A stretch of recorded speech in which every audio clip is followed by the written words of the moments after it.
Chair Waialua is here, so I'm gonna just give up the last couple minutes of my talk for Jason to share his story. So Jason, please come up.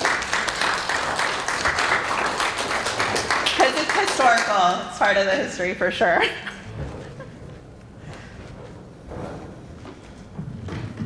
Aloha, everybody. Aloha. So it's kind of hard to follow that presentation, but you can see how much chaos has been going on here in Hawaii, and for what? I mean, it's really just ridiculous.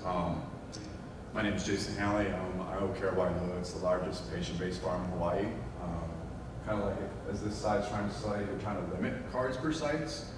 We've been working the other way where we're trying to open the site for people who can't grow at home, who need help growing, and need compassionate medicine. You know, our dispensaries are really, really expensive. They're not affordable. They're for-profit, and so all that stuff goes along with it. Kind of my quick story is on October 24th. So we have been operating for about 5 years, open doors, working with public policymakers, had Josh Green on our site, 20 other representatives, working through all these bills, had Department of Taxation on my site, law enforcement trying to figure out how to go forward with these cooperatives and how to make money and pay taxes and all that good stuff.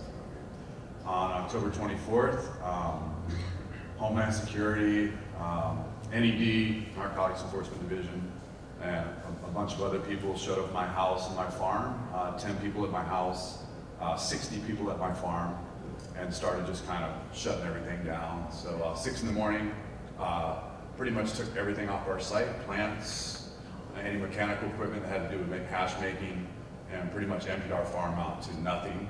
We provided medicine for, at that time, we had about 985 registered patients on our farm. So continually coming to our farm to get their medicine through our rent program.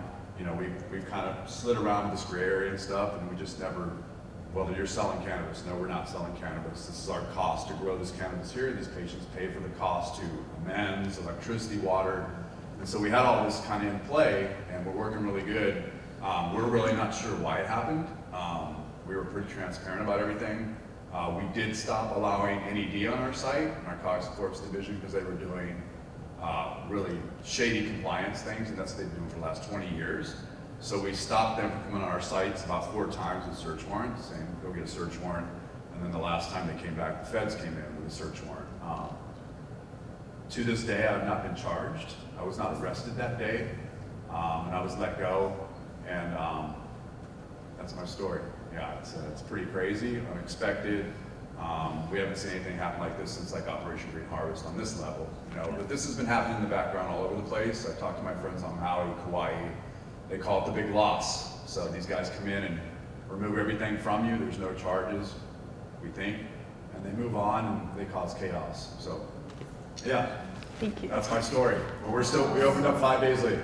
So we didn't have a choice. So patients are like, where am I going? What am I going to do? You know, we have people using Rick Simpson oils, tinctures, stuff like that. What am I going to do? Live daily and live my life and be happy? And I'm like, you got a good point. Lawyers are like, don't do it. I'm like, well, I don't really have a choice. You see what's going on here. These guys will get me if I didn't know, but that's it. So we opened up 5 days later, and we've been rolling ever since, and just trying to rebuild everything. But yeah, it's my short story. Pretty crazy. So yeah, and you see where it all comes from. This is madness, right? This has got to stop. We've got a building with Senator Oliver right now, SB 2619. It's all cut and paste from Maine. It's local licensing, local people, local cultivation. Give the cultivation rights of the Hawaiian people back to the freaking Hawaiian people, man. It's too easy, man. And we are over this shit. We are over it, man. So we will fight. We will fight these bills. We will fight Attorney General Due Use bills. And we will keep pounding you, man. And we are not going to stop. So, okay. Aloha. Thanks for being here. Thanks for your time.